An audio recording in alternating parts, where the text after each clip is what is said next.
नमस्ते निरजी। दुई एउटा प्रश्न आज फेरि राख्न चाहन्छौँ। जुन प्रकारले हिजो सोसियल मिडियामा एउटा च्यानलले है बिनु सुन्दासजीको सानो इन्टरभ्यू फोनिक इन्टरभ्यू हामीले सुन्यौँ। त्यसमा उहाँ चाहिँ विमल खेमाको हुनुहुन्छ है, र उहाँले कतिपय कुराहरू राख्नु भएको रहेछ। त्यो मध्येमा उहाँले भन्नुभएको रहेछ विमल गुरुङजी चाहिँ यता सुभाष घिसिङज्यूभन्दा चाहिँ ठुलो हो भन्ने कुरा। यसमा तपाईँको के छ भन्नुपर्ने? अब ठुलो हो सानो हो त्यो त इतिहासले बताउँछ। सिम्पल एउटा कुरो भन्छु, अब डाक्टर बिनु सुन्दास आफूले भन्नुहुँदै थियो उहाँ दिल्ली युनिभर्सिटी कहाँ पढाउँछ अरे। तर अब डाक्टर बिनु सुन्दास दार्जिलिङ घुम्नु भएको छैन, गोर्खाको माथि उहाँको अध्ययन छैन। उहाँको सब्जेक्ट सोसियोलोजी होला। सोसियोलोजीको पनि एउटा माइक्रो सब्जेक्ट लिएर उसले पिएचडी गर्यो। पिएचडी गर्यो भन्नेमा हाम्रो एउटा गलत धारणा हुन्छ कि सबैजना डक्टर भन्ने त्यो केही पनि होइन। हाम्रो यहाँ शिव मन्दिरको मास्टर पाडामा गल्ली गल्ली त्यस्तो डक्टरेटहरू छ। मैले पनि आफ्नो जीवन सुभाष घिसिङमा या राजनीतिमा या गोर्खा जातिको लागि समर्पित नगरेको भए कानुनै पढेर पनि मैले अब दिल्ली युनिभर्सिटीकै म त हार्वर्ड अक्सफोर्ड पढाउने थिएँ। त्यो क्षमता पनि थियो, क्यापासिटी पनि थियो। र त्यो उयसमा नजाउँ, डाक्टर बिनु सुन्दास एउटा डक्टर मान्छे, डक्टरेट डक्टर फिलोसफी एउटा सब्जेक्टमा ठिकै छ, राम्रो हो। हाम्रो मान्छेले दिल्ली युनिभर्सिटीमा गयो, त्यस्तो थुप्रै छ। तर सुभाष घिसिङमाथि एउटा अध्ययन गरेर बोल्नुपर्छ। सुभाष घिसिङ को थियो, के थियो, को हुनुहुन्छ। अब राष्ट्रिय स्तरको नेता हो विमल गुरुङ, अन्तर्राष्ट्रिय स्तरको नेता हो सुभाष घिसिङ। र उहाँले एक दुईवटा उदाहरण दिनुभयो, लाफेबल हास्यात्मक भन्छ। अलिकति त्यो मलाई असुविधा लाग्यो। हुनु त पोलिटिकल मेच्योरिटी छैन डाक्टर सुन्दासको। डाक्टर सुन्दास त एउटा जिटिएको कर्मचारी हो, 30,000 तलब खाएर एउटा उहाँले दिल्लीमा एउटा स्टुडेन्ट हेल्पलाइन गर्दै थियो। उनीहरू अब पार्टीमा कसरी लगाएको मलाई त लाग्छ, मैले त सम्झेको थिएँ विमल गुरुङजीको स्टेनोग्राफर होला भनेर। त्यो प्रेस रिलिजहरू इङ्ग्लिसमा अलिअलि अनुवाद गरेर उहाँले यस्तो बुझाउने। स्टडी फोरमको पनि होइन, मैले स्टडी फोरमको कतिजना मान्छेहरूलाई उहाँको सदस्यसँग बात गर्दा उहाँले पनि उहाँ मेम्बर होइन भनेर भन्नुभयो। त त्यो हो होइन, तर अब होम मिनिस्टरकोमा गयो, होम मिनिस्टरकोमा उहाँहरू जान्दाखेरि एउटा बवाल सिर्जना भएको थियो। अलायन्स पार्टनर्सहरू स्वयं मैले नै भनेको थिएँ, हाम्रा अलायन्सका साथीहरूले भने। उनीहरूकै पार्टीभित्र पनि विरोध भयो, यहाँ बस्नेहरू यहाँको लिडरसिपले पनि विरोध गर्यो। र अब त्यो माथि अब फेरि हिजो एउटा फोनिक इन्टरभ्यूमा, हुनु त मलाई लाग्छ त्यो फोनिक इन्टरभ्यूमा he got into a trap. एउटा सिनियर जर्नलिस्ट, दार्जिलिङको सिनियर जर्नलिस्टले उसलाई ट्र्यापमा हालिदियो र त्यो ट्र्यापमा ऊ फस्यो। यस्तो यस्तो क्वेसन, त्यो इमेच्योरिटी हो क्या। अचानक अब रहर गर्नु हुँदैन, त्यसै पोलिटिक्समा आउनु त्यो त खप्पिस हुनुपर्छ, खप्पिस।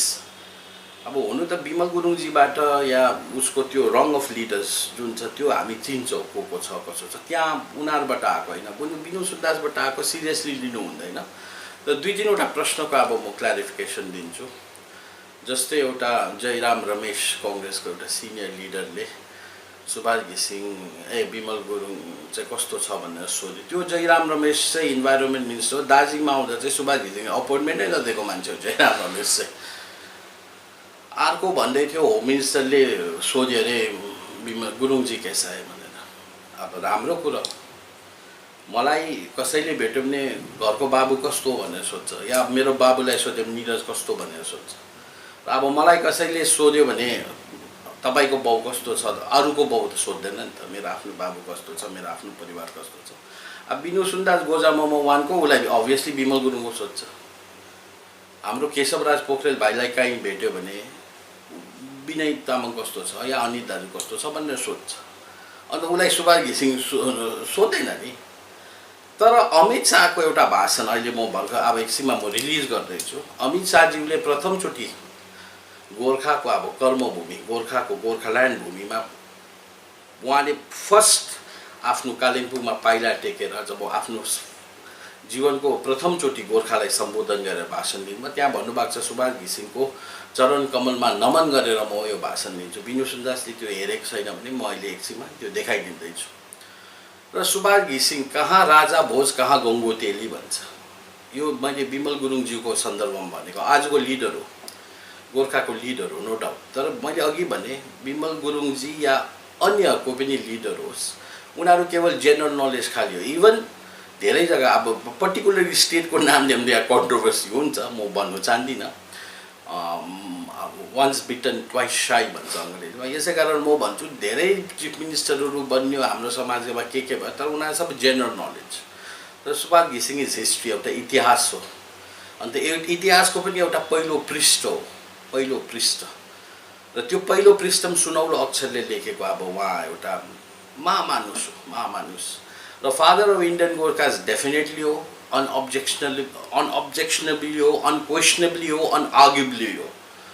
सुभाष घिसिङ त गोर्खाल्यान्डको जन्मदाता, गोर्खापन ल्याउने। हामी त भुलिरहेको थियौँ, हामी त कता कता कुदिरहेको थियौँ।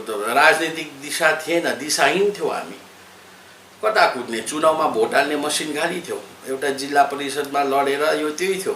तर हाम्रोमा पोलिटिकल कन्सियसनेस ल्याउने, गोर्खाल्यान्ड भन्ने, गोर्खाल्यान्डको नामकरण गर्ने, इन्डियन गोर्खाज भन्ने सबै सिकाउने। अब हामी त नेबुला, नेपाली, भुटिया र लेप्चा भनेर कहाँ कुदिरहेको थियो। अब त्यो नेबुलालाई चाहिँ तोडेर हामी चाहिँ एक हो भनेर गोर्खा, एउटा डायस्पोरा, एउटा ठुलो आज बचाइरहेको छ नि गोर्खा भनेर।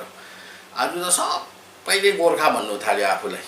अब नेपाली बम त धुलाई लगाएर पानी ट्याङ्की कटाउने भयो, जुन परिस्थिति छ। र सुभाष घिसिङको विषयमा बोल्नुको लागि अध्ययन चाहिन्छ, अध्ययन चाहिन्छ। सुभाष घिसिङ एउटा दृष्टा हो, एउटा स्रष्टा हो, एउटा दर्शन हो। र सुभाष घिसिङ के हो अब मैले अहिले बताइरहनु पर्दैन। भनेपछि तपाईँले जे भन्नुहुँदैछ यहाँनिर बिनु सुन्दासजीले पनि जुन प्रकारले गोर्खाल्यान्ड नै भन्नुहुँदैछ, त्यो पनि सुभाष घिसिङजीकै एउटा त्यो त लाटालाई पनि थाहा छ नि। सुभाष घिसिङ नभएको भए हाम्रो मान्छेले गोर्खाल्यान्ड भन्नु सिक्थ्यो, भन्नु सक्छ। विमल गुरुङजीले पनि त त्यसलाई अगाडि बढाएर लानुभयो। र अलिकति होमवर्क गर्नुपर्छ। अब मलाई एकदमै थाहा छ बिनु सुन्दासजी ट्र्यापमा पऱ्यो, ट्र्यापमा।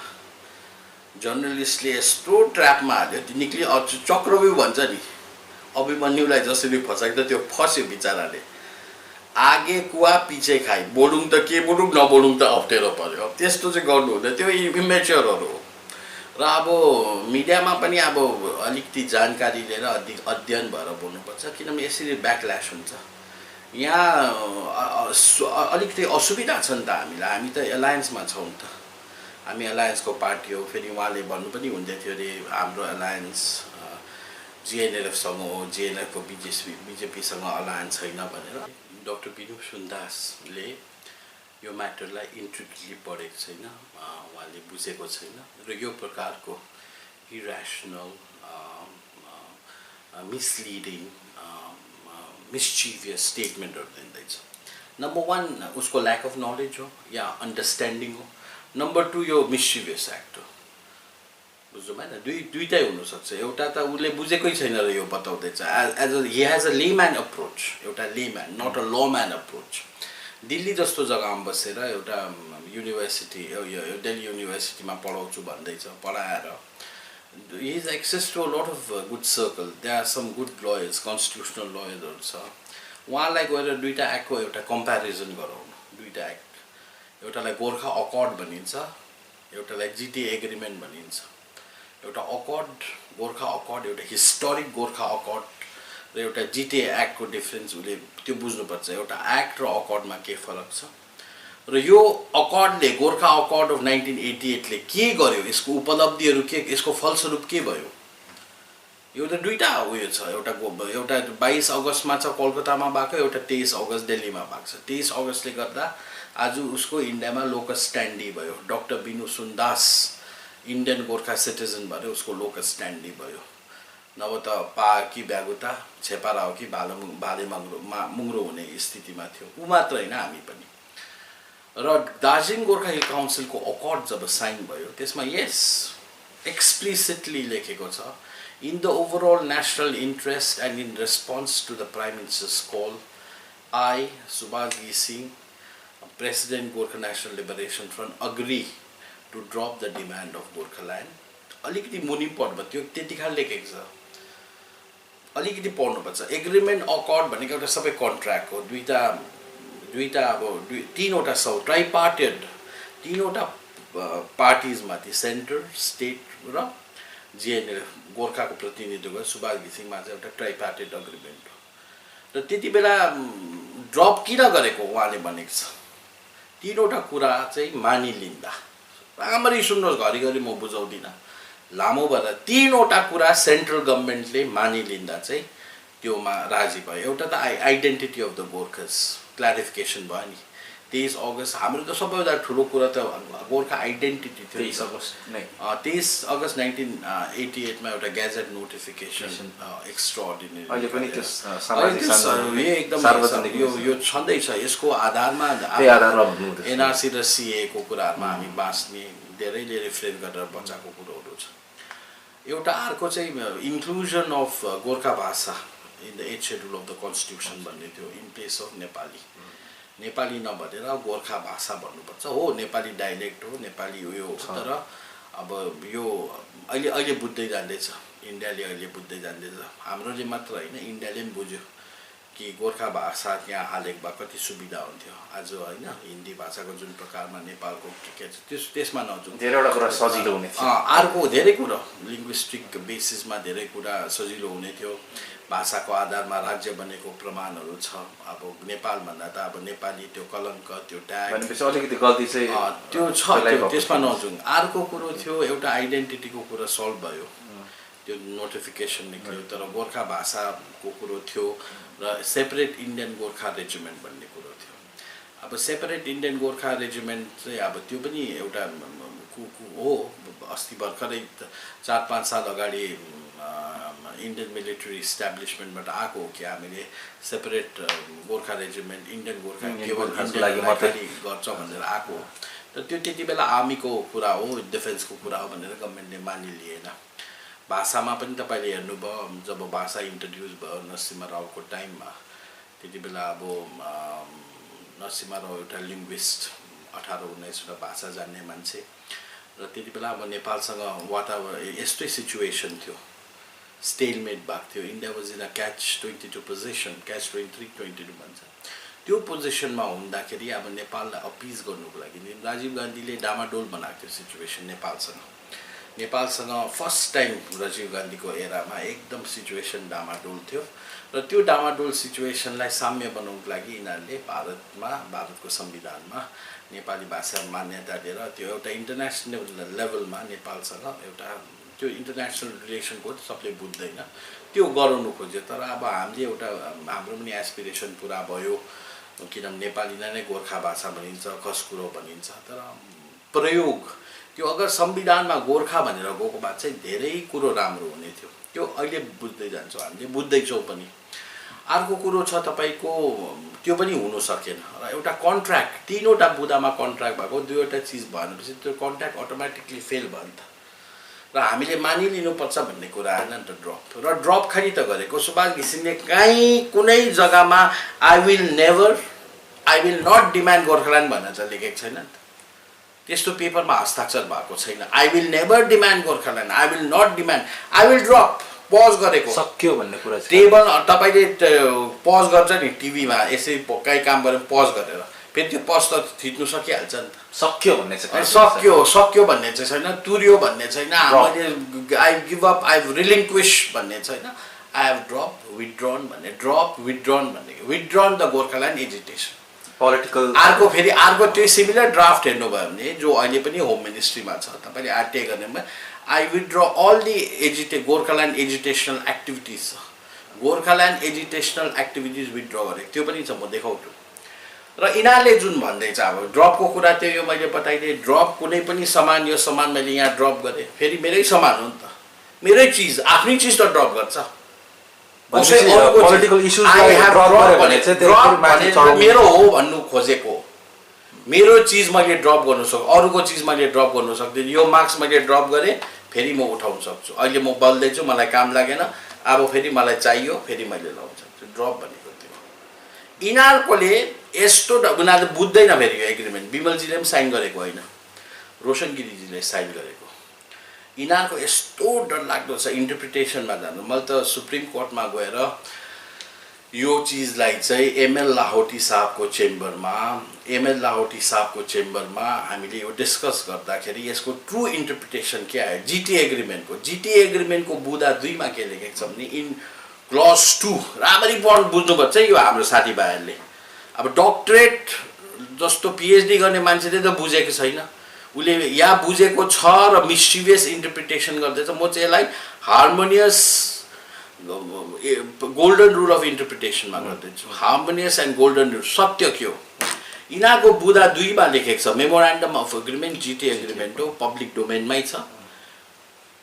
यहाँ हेर्नुहोस्, whereas both the government of India and the government of West Bengal having repeatedly emphasized the need of keeping this region as an integral part of West Bengal भन्छ। गभर्मेन्ट अफ इन्डियाले पनि र पश्चिम बङ्गाल सरकारले बारम्बार दोहोऱ्याएर यसमा जोड दिएको छ कि यो भूभागलाई, दार्जिलिङको रिजनलाई चाहिँ बङ्गालको एउटा अभिन्न अङ्ग बनाएर राख्नुपर्छ भनेर यहाँ 2 नम्बरमा यिनीहरूले भनेको छ। यो एग्रिमेन्ट हो। फेरि 3rd प्याराग्राफमा के भनेको छ भने the जिजिएम while not dropping their demand of separate state of Gorkhaland has agreed in setting up autonomous body herein referred as Gorkhaland Territorial Administration while not dropping अरे ठिकै छ, म झार्दिन, मेरो हो, म झार्दिन, मेरोमै राख्छु, बुझ्नु भएन? झार्दिन। उसले चाहिँ अब सुभाष घिसिङले चाहिँ ड्रप गर्यो फेरि उठाउनुको लागि, यिनीहरूले चाहिँ ड्रप गरेन तर यो राख्यो। तर के भन्दै चाहिँ यहाँनिर भन्दै चाहिँ यिनीहरूले चाहिँ while not dropping यिनीहरूले फेरि जिटिएमा हस्ताक्षर किन गर्यो? के बाध्यता थियो? बाध्यता त केही थिएन। 2010 मा 2011 मा त त्यस्तो कुनै बाध्यता, जुन सुभाष घिसिङलाई एउटा बाध्यता थियो। 15,000 भन्दा ज्यादा मान्छे बङ्गालको विभिन्न जेलमा सडिरहेको थियो। बङ्गालको त्यो हो नि एट्रोसिटी, यो त केही पनि होइन। यो अहिले एट्रोसिटिज त केही पनि होइन। हाम्रो त्यो डरलाग्दो आन्दोलन सुभाष घिसिङको ठुलो आन्दोलन भन्छ, ठुलो आन्दोलन 1200 मान्छे मरेको। अहिले त यहाँनिर कतिजना हामी 5-6 जना मर्दै यो एक्सकालेट भयो। हुनु त प्राण 1200 जनाको पनि थियो, 1 जनाको प्राण पनि थियो, हाम्रो गोर्खै शहीद भयो नि त। तर त्यसको ग्राभिटी हेर्नुहोस् न, ग्राभिटी अफ द सिटी। यहाँ त एउटा पुलिस अफिसर मर्दा उहाँहरू पलायन हुनु पर्यो। यहाँ त एसपी डिआइजीहरूलाई त एट्याक भएको, एट्याक गराउने मान्छेहरू अहिले त्यही खेमामा छ। एट्याक त्यो हिलेतिर अब नाम कसैको ननु, सिआरपीको गाडी त 12 फिट 15 फिट उचाल्नेहरू। सशक्त आन्दोलन हो नि त, आर्म सरेन्डर गरेको नि त हामीले त आर्म सरेन्डर गरेको। इन्डियन पोलिटिकल हिस्ट्रीमा डु एन्ड डाई गराउने नेता 2टै हो, आफ्नो माटोको लागि, आफ्नो स्वाभिमानको लागि, आफ्नो माटोको आन्दोलनमा डु एन्ड डाई गर्नु सक्ने नेता। एउटा महात्मा मोहनदास करमचन्द गान्धी हो, एउटा सुभाष घिसिङ हो। र यो आन्दोलन ड्रप गराउनु एउटा बाध्यता थियो, किनभने हामीले थाम्नु सक्थेनौँ। र सुभाष घिसिङले सबैको कन्सेन्सस लिएर एक्लै गएर दिल्लीमा कलकत्तामा सही गरेको होइन, उसले कन्सेन्सस लिएको छ, मान्छेको ओपिनियन लियो। जति पनि लिडरसिप छ, शाखा प्रशाखा ग्राम पञ्चायत ब्रान्च कमिटीहरू सबै बोलाएर जिमखानामा लु के गर्नु, आन्दोलन आजै लड्ने कि अब बिसाउने, यस्तोमा बात भयो। मेरो ट्रान्सपेरेन्टली उहाँले बताइदिएको त्यो सभालाई। त्यति बेला विरोध गर्ने 2 जना मात्र थियो, एउटा छितेन शेर्पा हो, एउटा एनके कुमाई हो, अहिले पनि जिउँदै हुनुहुन्छ, दुई सोध्नु। अरू सबले हाउसले मेजोरिटीले समर्थन गर्दा आन्दोलन उहाँले उयो गरेको, थातीमा राखेर यो एग्रिमेन्ट भएको। नभए सक्थेनौँ त हामीले इन्डियाको माइकसँग लड्नु। अहिले हेर्नुहोस् त, अहिलेको त 2 दिन पनि आन्दोलन सस्टेन नभई नेताहरू कहाँ पुगे, हाम्रो मान्छेहरू बिकिदिए। धन्न त्यति बेला त्यस्तो बिक्री भएन, मान्छेहरू थाकेन। त्यत्रो 40 दिन 40 रातको आन्दोलन, डरलाग्दो आन्दोलन, बरमपुरमा पुग्ने आन्दोलन, टर्चर हुने आन्दोलन, 1200 भन्दा ज्यादामा अफिसियल 1200 हो, त्योभन्दा त कति ज्यादा मरे र त्यो आन्दोलन हो। र यिनीहरूको चाहिँ के छ भने यिनीहरूले पनि इन्डाइरेक्टली ड्रप गरेको छ बुदा 2 मा। यिनीहरूले this part is an integral part of West Bengal कहाँ भनेको छ भन्दा यो अलिकति मुनि आएर तपाईँको यो 2 नम्बर 3 4 5 6 नम्बरमा यिनीहरूले के भनेको छ अङ्ग्रेजीमा छ, नेपालीमा पनि यिनीहरूले गोर्खामा पनि अनुवाद गरे भने यो तपाईँले बुझ्नु। whereas after several rounds of tripartite discussion between Government of India, the Government of West Bengal and the GJM, an agreement was reached in respect of all issues. An agreement has reached in respect of all issues. सबै कुरोमा including त्यो 2 नम्बरको बुदा agreement has reached in all issues भनेपछि चाहिँ के भनेको भने त्यो 2 नम्बरको एग्रिमेन्ट 2 नम्बरको कुरा जुन छ नि पनि जुन बङ्गाल सरकार र केन्द्र सरकारले चाहिँ यसलाई बङ्गालको अभिन्न अङ्ग राख्नुपर्छ भनेको छ नि इन्ट्रिकल, त्यसमा चाहिँ यिनीहरूको एग्रिमेन्ट भएको हो। हामीले सिधै कुरा गर्यो, ट्रान्सपेरेन्टली कुरा गर्यो, सुभाष घिसिङले ड्रप तर कहीँ पनि म फेरि उठाउँदिनँ, गोर्खाल्यान्ड माग्दिनँ भनेर भनेन। यिनीहरूले त्यही चिजलाई अब नाक यसरी समातेर घुमाएर यिनीहरूले घुमाएर समातेको जनतालाई उल्लु बन आइवास गर्नुको लागि। यो साधारण मान्छेलाई बुझाउन अलिक गाह्रो छ, तर भए पनि हामी प्रयास गर्छौँ। यत्रो पढेको मान्छेले त आज बुझ्दैन भनेपछि साधारण मान्छेले बुझ्नु साह्रो छ। तर यिनीहरूले झन् डरलाग्दो पारा यिनीहरूले त एग्री गरेको छ। सेन्ट्रलको पनि है फेरि यो कुरा चाहिँ द सेन्ट्रल गभर्मेन्ट भनेको छ नि and the West Bengal government, यिनीहरूले यो चिजमा चाहिँ एउटा ब्लन्डर छ। मेरो रिक्वेस्ट छ होला डाक्टर बिनु सुन्दासले नपढेको होला या पढेर पनि नबुझेको होला, त्यो इन्टरप्रिटेसनको कुरा हो। यस्तो बुझ्दैन हतपत सरर पढ्ने, त्यो त आउनु पर्यो, त्यो त कला हो भनि त हाल्यो। अब एउटा रिपोर्टरले त ट्र्यापमा हालेर उहाँ अहिले सिचुएसन के छ। र नम्र निवेदन गर्छु सुभाष घिसिङसँग यस्तो कुरा लिएर कहिले पनि अब एउटा गइसकेको स्वर्गीय भइसकेको मान्छेले आफूलाई डिफेन्ड गर्नु सक्दैन। एउटा राजनीतिमा एउटा शिष्टाचार भन्ने हुन्छ, पोलिटिकल कल्चर भन्ने हुन्छ। कहिले पनि तपाईँले हामीले त कसैको दिवंगत उयोलाई त गाली गर्दैनौँ नि त हैन, हामीले त जिउँदोलाई गाली गरेको छौँ, जिउँदोको झन्डाले मुख पुसेको छौँ। अब कोही दिवंगत भएपछि त हि कान्ट डिफेन्ड हिमसेल्फ, त्यो च्यानबाट आएर फेरि आफूलाई त डिफेन्ड गर्नु सक्दैन। र म उहाँलाई यही भन्छु कि गोर्खा पिता जेसुकै भन्नुहोस्, तपाईँले जेसुकै भन्नुहोस्, महात्मा गान्धी, नेल्सन मण्डेला, हामी सुभाष घिसिङलाई चाहिँ गोर्खा मण्डेला भन्दा पनि हुन्छ, गोर्खा गान्धी भन्दा पनि हुन्छ। र तपाईँहरूले पनि यो भन्नुभयो भने तपाईँलाई राम्रो हो। इतिहासले तपाईँलाई पनि चिन्छ। तपाईँले आफ्नै लिडर त चिन्नु भएन, अरूको कसरी चिन्नुहुन्छ? र आफ्नो लिडर पनि चिन्नुहोस्। हो बदमासी भएको छ पोलिटिक्समा धेरै उयो, त्यो अब पश्चाताप लिने, अब पश्चाताप भनेको चाहिँ ठुलो कुरो हो। आफूले पश्चाताप गरेपछि आफूले निहुरेर झुकेर मेरो गल्ती भएपछि त सबै कुरा मिल्ने कुरो हो। र यस्तो कुरोमा तपाईँहरूले अब यो मिसइन्टरप्रिटेसन नगरिदिने, झुटो अफवाह नफैलाइदिने, राम्रो पढ्ने, बुझेको छैन वेलकम, आउनुहोस्, मलाई फोन गर्नुहोस्, म बताइदिन्छु। I am always welcome. मैले भनेको कुरा ठिक लाग्यो दिल्लीमा जानुहोस् तपाईँ, म एड्रेससँगै बताइदिन्छु। राम्रो लयरहरू, सुप्रिम कोर्टको फरमोस्ट कन्स्टिट्युसनल एक्सपर्टहरू, आई नो देम। इभन तपाईँ you can go to Prashant Bhushan, तपाईँहरूले त चिनेकै कुरा, तपाईँ त गइरहेको हो त्यहाँ प्रशान्त भूषणको अफिसमा, सोध्नुहोस् न यो के हो, यसको अर्थ के हो, बताइदिन्छ। ड्रप फेरि उठाउन सक्छ। कहीँ पनि सुभाष घिसिङले भनेको छैन कि म चाहिँ गोर्खाल्यान्डको माग उठाउँदिनँ, अब मैले त्यो कहीँ पनि छैन।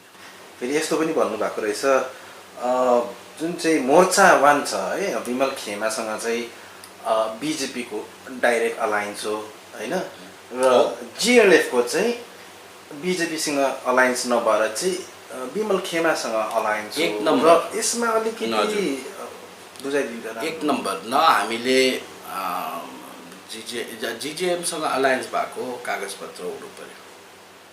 गोर्खा जनमुक्ति मोर्चा वानसँग हाम्रो एलायन्स भएको केही त होला नि त, त्यो आधारमा त बोल्दैन। त्यो सार्वजनिक गर्नु पर्यो बिनु सुन्दासजीले। काहीँ कतै हस्ताक्षर छ मोहन घिसिङ र विमलजीको कि हाम्रो अलायन्स छ, यो बुदामा अलायन्स छ भने। हाम्रो बिजेपीसँग अलायन्स भएको नभएको त्यो अब बिजेपीले बताउँछ। तपाईँहरूकोमा छ? अब हेर्नुहोस् त, त्यो त हाम्रोमा त छैन। हाम्रोमा त उयोसँग जिजिएमसँग भएको छ, बिजेपीसँग छ। अब बिजेपीसँग भएको छ छैन त्यो दिल्लीले बताउँछ, मैले बताउँदिनँ, दिल्लीले बताउँछ होइन, राजुजीले बताउँछ, हाम्रो अनरेबल एमपीले बताउँछ कि छ छैन। भएर त हामीले चाहिँ सङ्कल्प पत्र हेऱ्यौँ र सङ्कल्प पत्र हेऱ्यौँ मात्र होइन, हेरेर मात्र जिएनएललाई समर्थन गरेको होइन। राति 2 बजीसम्म म आज पनि दोहोऱ्याउँदैछु, बिनु सुन्दास थिएन है त्यति बेला। बिनु सुन्दासजी कहीँ पनि थिएन, नोवेयर इन द सिन। उसलाई के पनि थाहा छैन। हो, विमलजी हुनुहुन्थ्यो, रोशनजी हुनुहुन्थ्यो, निमाजी हुनुहुन्थ्यो, अरू हाम्रो साथीहरू छ नाम नपताउँ, उनीहरू थियो। अन्त हामी 3 जना थियौँ, मोहन घिसिङ हाम्रो प्रेसिडेन्ट साहब, वाइलामा साथी र म। त्यो थियो अब जब ड्राफ्टिङ हुँदै थियो उनीहरूको घोषणापत्रमा के हाल्ने भनेर, त्यति बेला हाम्रो पनि इनपुट छ, उहाँहरूको पनि 50-50% इनपुट छ। कतिवटा वर्डहरू यहाँनिर हाम्रो प्रेसिडेन्टले भन्दाखेरि हामीले त्यो एडिट गरेर राम्रो वर्ड्सहरू हालेको छौँ, बुझ्नु भएन? अनएम्बिगुअस वर्ड्सहरू, त्यो वर्डहरूले गर्दा काडक्कै पक्रिन सक्ने, मजबुती दिने, पिपिएसलाई पर्मानेन्ट पोलिटिकल सल्युसनलाई एउटा मजबुती दिने शब्दहरू हाल्यो। हाम्रो भूमिका छ त्यसमा। र त्यो आएपछि चाहिँ त्यसलाई हेरेर चाहिँ हामीले साथ दिएको हो नि त बिजेपीको। र आज पनि हाम्रो साथ छ। हामीलाई यस्तो होइन कि हामी ट्याप्पै हुनुपर्ने हो र त्यो चिप्ले लाउने, तेल लाउने, के गर्ने। उनीहरू भेटोस्, बनहमी राम्रो छ, हाम्रोभन्दा राम्रो हो, उनीहरूलाई केन्द्रको मन्त्रीहरूले चिन्छ होइन। अब राम्रो हो नि त, एकदमै एउटा रिलेसन राखेर बसाएको हो। म त नराम्रो भन्दिनँ। हेर्नुहोस् है, बङ्गालमा कमल फुलाउने यिनीहरूकै सहयोगले फुलाएको होला, त्यो छ। तर अब समयकाल परिस्थिति अनुसार राजनीति पनि बदलिँदै जान्छ, दुश्मनहरू अलायन्स हुँदै जान्छ, अलायन्सहरू दुश्मन हुँदै जान्छ, एनिथिङ एन्ड एभ्री। उहाँले भन्नुभयो नि अब पोलिटिक्स इज दि के भनेको छ, तर म भन्छु politics is the art of the impossible, politics is the art of the possibility, politics is the art of पली नै भनेको, पली भनेको के हो? ट्रिक्स। पली मिन्स मेनी। सो पोलिटिक्स भनेको त अब एउटा वाइडर उयो हो, के हुन्छ कसो हुन्छ। तर यो चिजलाई सिरियसली लिनु हुँदैन, यो चिजलाई सिरियसली लिनु हुँदैन। कसले के भन्यो, हु इज बिनु सुन्दास टु से? खुशवन्त सिंहले भनेको छ त, हेर्नुहोस् न। आज त मैले डकुमेन्ट्सहरू ल्याउनु सकिनँ। खुशवन्त सिंह जस्तो धुरन्धर, Padmashri Padmabhushan awardee, international author of Indian origin, अङ्ग्रेजीमा पनि धुरन्धर लेख्ने, वर्ल्डको टप जर्नलिस्टमा एकजना। अस्ति भर्खर उहाँको देहान्तमा उहाँले लेख्नु भएको छ आफ्नो इलिस्ट्रेट विकलीतिर सुभाष घिसिङको बारेमा के लेखेको छ, प्रशस्तै कुरा छ। हिटलरको ओरेट्रीसँग कम्पेयर गरेको छ। ओरेट्री कि मैंने जीवन में ऐसा अजस्वी, तेज, धुआंधार, खून खोलने वाला और पत्थर पिघलाने वाला भाषण 2 ही आदमी का सुना था, एक था हिटलर और एक है सुभाष घिसिङ भनेर। सुभाष घिसिङ is not a person to be taken lightly, he is a Gorkha, he is a fighter, उहाँले भन्नुभएको छ। कुलदीप नैयर जस्तो जर्नलिस्टले भनेको छ, कुलदीप नैयर जस्तो जर्नलिस्ट, अरुण शौरीले भनेको छ उहाँको विषयमा। रामचन्द्र गुहा, हिस्टोरियन रामचन्द्र गुहाको इन्डिया आफ्टर गान्धीमा तपाईँले you can find an article. के अरे CG Somaiah, the honest man stands alone भन्नेमा छ। त्यस्तो त धेरै कतिवटा उदाहरणहरू छ कि अब सुभाष घिसिङ के हो। अब उहाँले विमल गुरुङलाई बाउ, गोर्खा जातिको बाउ भन्छ। उहाँको चस्माले अब देख्यो नि त, उहाँको कुवामा अब कुवाको भ्यागुताको लागि अर्को अलिक मोटे भ्यागुता नै उसको लागि बाउ हो के हो। तर अब समुद्रमा पसेपछि त अब विमल गुरुङजीलाई म डिमिङ कहिले पनि गर्नु चाहदिनँ। आई विल नेभर डिमिङ हिम। म त्यो कल्चरको मान्छे पनि, त्यो राजनीतिक तौरमा होला मैले भाषण दिएको, झन्डाले मुख पुछेको, तर यो पनि याद गर्नु पर्छ कि विमलजीको झन्डा चाहिँ मैले नै त्यो पार्टी अफिसमा आफ्नो झन्डा समात्नु डराउनेहरूले मतलब पार्टी अफिसमा गएर झन्डा लगाएको। विमल गुरुङलाई समर्थन गरेपछि 27 वटा केस मेरो माथि छ, 27 वटा केस, 27 केसेस छ मेरो माथि। हामीले त अलायन्सको धर्म उयो गरेनौँ त, होइन त, त्यो हो अर्कै कुरोहरू नि। यो अब उनीहरू अनेस्टी हुनुपर्छ। हेर्नुहोस्, हामीले कसरी कन्भिन्स गरेको थियौँ हाम्रो समर्थकहरूलाई। विमल गुरुङ त जिएनएलको दुश्मन नम्बर 1 हो नि त। हाम्रो मान्छे कति मरेको, हामीलाई कति सताएको, कति घर जलाएको, कति मान्छेलाई दुःख दिएको छ, अब त्यो तपाईँलाई थाहै छ नि। उसले होइन ला, उसको पार्टीको उयसमा अब भयो नि त त्यो। तर भए पनि यो पेटी डिफ्रेन्सेसलाई भुलेर एउटा ग्रेटर इन्ट्रेस्टको लागि, एउटा ग्रेटर इन्ट्रेस्ट, पार्टीभन्दा जाति ठुलोको लागि, जातिभन्दा माटोको लागि अध्यक्ष मोहन घिसिङज्यूले जुन सेक्रिफाइस दियो, तपाईँको बाउलाई त्यस्तो गरेको बाद कुनै पनि व्यक्तिले उसको आमालाई त्यस्तो गरेको भए म त पर्सनली गर्नु कहिले पनि सक्दिनँ। I would have never done. तर पार्टीभन्दा माथि उठेर जुन निर्णय लिनुभयो र जुन निर्णयको लागि मैले 20 पनि पिदेँ, त्यति बेला 20 पनि पिदेँ, म बिजेपी टिकटमा उठिदिएँ। मलाई उठाउने, मलाई निरज जिम्बा बनाउने, मलाई माया गर्ने धेरै समर्थकहरू रिसाए। बिजेपीको एलायन्सले गर्दा हाम्रो धेरै कर्मठ गुणस्तरीय, उच्चस्तरीय, आप्पासँग काम गर्ने नेताहरू हामीले गुमाउनु पर्यो। त्यो सब हेरेनौँ नि त हामीले। तर आजको दिनमा यस्तो एकल काटे नीति गरेर एक्लै गएर हामीलाई थाहा छ आउटकम केही पनि हुँदैन। मलाई त थाहा छ दिल्ली के हो कसो। मैले त आप्पासँग बसेर हामीले त दिल्ली देखेको होइन, हामीले त दिल्ली चिनेको हो। उनीहरूले त देखेको खाल्छ, चिनेको छैन अहिले उनीहरूले। लडाइँ त गर्नु आजै छ। यस्तै छ। र जुन प्रकारको एउटा कन्ट्रोभर्सियलै स्टेटमेन्ट दिनुभयो जस्तो विनु सुन्दासजीले है, अब यो स्टेटमेन्टलाई हेर्दा जुन प्रकारले तपाईँहरूलाई पनि अलिकति छुयो होला।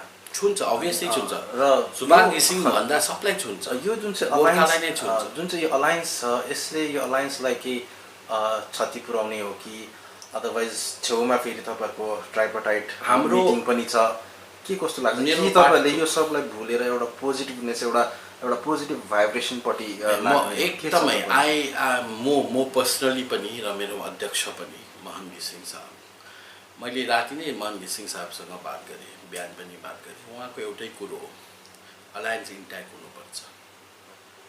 तिमीले पनि त भनिदिन्छौ उनीहरूलाई, कोही बेला मलाई भनिदियो, तिमीले पनि त भनिदिन्छ प्याचै, उनीहरूले पनि भन्छ, त्यो मिलाउनुपर्छ। तर कतिवटा कुरा डिफेन्ड गर्नुपर्छ। उहाँ अहिले त्यसै उहाँले कुनै कदम उचाल्दैन। त्यो उचालेपछि उहाँ फेरि गम्भीर हुन्छ। You take up that very seriously. र अब अध्यक्षलाई त जहिले पनि जेएनएल पार्टीमा सिरो पर राखेर हामी चल्छौँ। हामी एउटा डिसिप्लिन पार्टी हो, त्यो लाइनदेखि बाहिर गएर काम पनि गर्दैनौँ। तर सुभाष घिसिङ, अतुल्य सुभाष घिसिङलाई कसैले नकारात्मक दृष्टिकोणले हेरे, होच्याए, त्यो म चाहिँ सहन गर्नु सक्दिनँ। त्यति बेला चाहिँ फेरि मेरो प्रेसिडेन्टको निर्णय आयो भने म त्यसलाई अलिकति बाइपास व्यक्तिगत होइन। सुभाष घिसिङको कन्ट्रिब्युसन हेर, सुभाष घिसिङको आज तिमी जुन जग्गामा छौ दिल्ली युनिभर्सिटीमा गर्वले उठिरहेको छौ, सुभाष घिसिङको देन हो। सुभाष घिसिङको र यो आउने जुन चाहिँ ट्राइपार्टाइट मिटिङको विषयमा अब तपाईँले यो सब त भनिहाल्नु भयो होइन, भनेपछि तपाईँको पनि यो इस्युजहरूलाई लिएर जुन चाहिँ हिजो अस्तिसम्म चलिरहेको थियो एउटा विवाद है, भनेपछि केही पोजिटिभ कुराहरू तपाईँको भयो होला आपसमा है, यसलाई अलिकति भए पनि तपाईँ हेर्नुहोस्, म बिजेपीको इन्साइडर हो। I am an insider. अलिकति जनताको अनि म भन्दैछु त म बिजेपीको इन्साइडर हो। I am access to almost every good leader in the party except the Home Minister and the PMO where I cannot make calls. Through Rajuji I have मैले धेरै अब सङ्गठनको मान्छेहरू चिने, भेटे, बङ्गालको त प्राय सबै जस्तो म चिन्छु, बात हुन्छ। अब होइन, त्यो धेरै कुरोहरू छ। र यो जुन ट्राइपार्टाइट टक्सको कुरा छ, जबसम्म we will not hear it from the horse's mouth, like what अंग्रेजी में राजु बिष्ट, राजु बिष्ट विल स्पीक। राजु बिष्ट जब बोल्छ तब हामी रियाक्ट गरौँ न त। तब रियाक्ट हुन्छ, त्यति बेला अफिसियल हुन्छ र ट्राइपार्टेट भयो भने के विषयमा हुन्छ। आज त गोजामोमो 1 का 2 का साथीहरूले भन्दै थियो 1 पोइन्ट एजेन्डा गोर्खाल्यान्डमा भयो भने उनीहरू पनि पार्टिसिपेट गर्ने भन्दैछ। अब त्यसको पनि हुन्छ के हो कसो हो। हामी त भन्छौँ गोर्खा इन्ट्रेस्ट र गोर्खा हितको लागि झगडा गरिरहने समय छैन, प्रोग्रेसिभ वेमा जानुपर्छ, धेरै अगाडि बढ्नुपर्छ र हेरौँ अब यो सब कुरोहरू छ। र अब ट्राइपार्टेट टक्सको चाहिँ कम्पिटेन्ट अथोरिटीहरूले बोलेको राम्रो, हामी त्यो एमएलएहरू या अरू कोही पोलिटिकल पार्टीको लिडरहरूले यो बोल्ने कुरो होइन। त्यो त्यसको लागि हामीले जिम्मा छोडेको छौँ, नभए त आफू गर्दा हुन्थ्यो नि त। हामी त एउटा सही जग्गामा पुगेको छौँ र राजु विष्टले गर्दा जुन प्रकारले हाम्रो अब मागहरूको लागि अहिले सजिलो छ। दिल्लीमा अब एकदमै यस्तो प्रधानमन्त्री छ जो एकदम हाम्रो फेभरमा छ। होम मिनिस्टरको त कुरै नगरौँ, अब होम मिनिस्टरले त अब गोर्खा भनेपछि एकदम खुसी हुने है। अब कतिवटा कुरो छ अब बताउनु सकिँदैन, तर एकदम पोजिटिभ कुराहरू छ। चाहे जोसुकै यहाँनिर होडबाजी दिल्लीमा प्रधानमन्त्रीलाई भेट्ने पिएममा गर्ने होडबाजी होइन, हामीले त्यो देखाएको होइन। तर अलायन्सको धर्म निभाऊ। आज बिहान मैले मदन तामाङजीको एउटा कलेक्टिभ लिडरसिपको बारेमा एउटा भिडियो हेर्दै थिएँ। त्यो एसपी शर्माज्यूले पोस्ट गर्नुभएको, कति राम्रो भन्नुभएको छ त्यो कलेक्टिभ लिडरसिपको बारेमा। अन्त त्यो चिजहरूबाट हामी इन्सपायर हुनुपर्छ। कलेक्टिभ लिडरसिप के हो? तर अजय एडवर्डजीले पनि राम्रो भन्दा लायन सेयर भन्नेमा चाहिँ जानु हुँदैन। I should get the lion share भनेर हो। कतिवटा पार्टीहरू छ, अब सानो पार्टीहरू छ, सबैलाई लिएर अगाडि बढ्नुपर्छ। कोही पार्टीहरू फेसबुकमा छ, कोही पार्टीहरूको समर्थक डरलाग्दो फेसबुकमा छ, त्यति खालि हो। अब ग्राउन्डमा कसको छ के छ होइन, फेसबुक पार्टीहरू पनि डरलाग्दो छ नि अहिले त। अब त्यो प्रेस रिलिजमै एउटा लेखेको छ निरजजी, स्थायी राजनीतिक समाधानको सूत्र खोज्नेछौँ। यो सूत्र खोज्ने समय त गएको जस्तो लागेन तपाईँलाई? अस्तिको टपिकलाई अलिकति राख्न चाहन्छु। यो सूत्र खोज्ने के खोज्ने, अब यो हेर्नुहोस् यस्तो चिजहरू यो होम मिनिस्ट्रीबाट आएको होइन। डाक्टर बिनु सुन्दासको तर्फबाट गोजामोमो 1 को पर्टिकुलर यो सेन्टेन्स त्यसमा हामी नजाउँ, त्यो त पार्टीगत स्टेटमेन्ट हो, एउटा पार्टीले दिएको स्टेटमेन्ट, गल्ती हुनसक्छ। अब सूत्र खोज्ने छ, it is a stage of deliberation, deliver हुने समय आएको नि। अरू सब भइसक्यो। 15 वर्षमा हामीले के गर्यौँ त उसमा? सूत्र जग्गा एटलिस्ट भनौँ भने यो पर्मानेन्ट पोलिटिकल सल्युसनको यत्रो लामोको तपाईँहरूको यो एउटा अब लडाइँ भनौँ न होइन, एउटा जङमै हुनुहुन्थ्यो, आज ठिक जग्गामा पुगिसक्यो एकदम होइन, राइट जग्गामा गोल गर्नु खाली अब सबै खुस त भइसक्यो होइन। अब गर्नु केही पनि छैन, हामीले गोल गर्नु छैन, कसैकोबाट केही छैन, हामीले गोल गर्नु छ। हजुर, अब चाहिँ के हो? अब यो आज पनि फाइनलाइज भएन भने त हेर्नुहोस् केही न केही राम्रो निक्लेर आउँछ, तर त्यो राम्रो कुरो चाहिँ राष्ट्रको हितमा हुनुपर्छ, in the best of national interest. 100 वर्षभन्दा पनि अगाडिको अब आज जुन चाहिँ तपाईँहरूको छ एउटा पर्मानेन्ट पोलिटिकल सल्युसन जग्गामा पुगिसकेको छ, अब गर्नु त तपाईँलाई केही पनि छैन। हामीलाई केही छैन, हामीले माग्ने, हामीले बताउने, हामीले भन्ने सबै भइसक्यो। अब दिल्लीले के सोच, दिल्ली त इन्कम्पिटेन्ट होइन नि त। होम मिनिस्टर त यति इन्फर्मड, यति एडुकेटेड छ, यति भर्स छ, फेरि त्यो माथि इज भेरी करेजियस। जुन प्रकारले हेर्नुहोस् होम मिनिस्टरले 370 को टाइममा आर्टिकल 370 को बिल इन्ट्रोड्युस गर्दा उहाँले आफ्नो कन्टेन्सनहरू राख्नुभयो। त्यति बेला उहाँको त्यो अब साँच्चै नै भारतमा अब त्यो कौटिल्य चाणक्य है त्यो समयमा थियो भने चाहिँ त्यो चाणक्यको अवतार चाहिँ उहाँ हो। र त्यो चाणक्य हुँदा हुँदा गोर्खाहरूले न्याय पाउँछ भन्ने मलाई एकदम आशा छ। भनेपछि तपाईँहरूको जुन चाहिँ अलायन्स छ त्यो इन्ट्याक्ट रहने अहिले एकदमै हामीबाट त प्रयास छ, हामीबाट त प्रयास छ। 21 को इलेक्सन चाहिँ यो निरज जिम्बा र बिनु सुन्दासको कुरा होइन, यो निरज जिम्बा र बिनु सुन्दासको कुरा होइन, यो बिमल गुरुङ र महन घिसिङको कुरा होइन नि त, यो आरबी राई र बिबी बजगाईजीको कुरा होइन नि त, होइन, यो त गोर्खा जातिको कुरो हो। भनेपछि तपाईँ 21 को जुन चाहिँ हामी गोर्खा जातिको 21 भने तपाईँकोबाट त्यही भाइब्रेसन, एउटा भाइब्रेसन मेरोबाट त्यस्तो कहिले पनि आउँदैन। त्यो भाइब्रेसन त तपाईँहरूले पक्रिनुहुन्छ, राम्रो कुरो हो। जर्नलिजममा त्यो चाहिन्छ, मसाला चाहिन्छ। अब भाइब्रेसन छैन भने, मसाला छैन भने त चलेन नि त भिडियो। र भाइब्रेसन क्रिएट गर्नु तपाईँको, तर त्यो त्यस्तो ट्र्यापमा चाहिँ म फस्दिनँ, र त्यो 2021 एउटा हो, एउटा राजनीतिमा एउटा धर्म हो, डेमोक्रेसीमा एउटा चुनाव आउँछ, एउटा म्यान्डेट देखाउने एउटा प्लेटफर्म हो, तर हामी कलेक्टिभली लड्नुपर्छ। भनेपछि चुनावको अगाडि चाहिँ जनतालाई तपाईँले एउटा ठोस कुरो केही हुनु पर्यो, एउटा उपहार चाहिँ दिएर यो चाहिँ मोहन घिसिङको सोच छ कि यो पालि मोहन घिसिङले भन्नुभएको छ कि हामी यो पालि जनतालाई हावा मिठाई खुवाउनु जान्दैन, आश्वासन दिनु जान्दैन, ठोस कङ्क्रिट एउटा स्केलेटन, एउटा ढाँचा त तयार हुनुपर्छ। भूमि पूजन भएर एउटा ढाँचा त आएको हुनुपर्छ, नभए त्यो ढाँचा छैन भने त त्यसमा त लाजा मर्दो हो फेरि। हुन्छ, त्यो त्यस्तो छ।